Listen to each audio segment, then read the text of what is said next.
अस्सलाम वालेकुम व्यूअर्स, बिया हेल्थ एंड ब्यूटी टिप्स में मैं आपको खुश आमदीद कहती हूँ। कैसे हैं आप सब? उम्मीद है आप सब ठीक होंगे, खुश होंगे, आबाद होंगे। अल्लाह ताला आपको हमेशा ऐसे खुश रखे, आबाद रखे।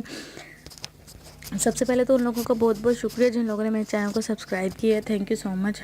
और जिन लोगों ने अभी तक मेरे चैनल को सब्सक्राइब नहीं किया तो काइंडली मेरे चैनल को सब्सक्राइब करें। और जो भी कोई बात पूछनी हो, जो कुछ भी कोई प्रॉब्लम हो, आप कमेंट्स में मुझे मैसेज कर सकते हैं, मुझसे पूछ सकते हैं। और प्लीज़ काइंडली बैड कमेंट्स ना कीजिए किया करें। अगर आपको वीडियो नहीं पसंद आ रही, अगर आपको मेरी आवाज़ नहीं अच्छी लग रही, अगर आपको मेरी टिप अच्छी नहीं लग रही, तो आप काइंडली वो यूज़ ना करें, ना सुने, रहने दें। कोई इतना इशू नहीं है, लेकिन प्लीज़ बैड कमेंट्स अवॉइड किया करें। और आज जो मैं आप लोगों के लिए वीडियो लेकर आई हूँ वो है छायों को किस तरह हम दूर कर सकते हैं। ठीक है, जैसे कि आप सबको पता है कि ख़ासकर औरतें जो होती हैं वो इन छायों की वजह से बहुत ज़्यादा परेशान होती हैं।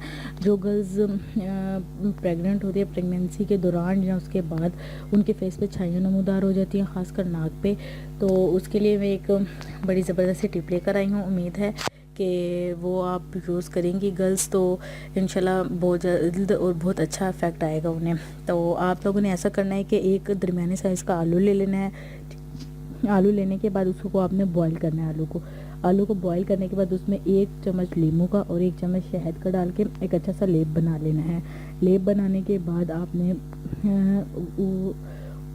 उस पेस्ट को सिर्फ उस जगह पर लगाना है जहाँ पे छाई हो। ठीक है, गाल पे है तो गाल पे, नोज़ पे है तो नोज़ पे, चिन पे है तो चिन पे। ठीक है, तो आपने वो लेप 20 मिनट तक लगा रहने देना है। 20 मिनट बाद आपने जो है ठंडे पानी से अपना फेस वॉश कर लेना है। फेस वॉश करने के बाद आपने कोई सी भी जो भी क्रीम आप यूज़ करती हैं, फेयर एंड लवली या फिर कोई और क्रीम, तो वो आप अपने फेस पर लगा लें। इंशाल्लाह 2 से 3 दिन के दौरान ही आप देखेंगे कि वो जो छाई है आपके नाक पे या आपके गाल पे वो लाइट होना शुरू हो जाएगी और आहिस्ता आहिस्ता ख़त्म हो जाएगी इंशाल्लाह।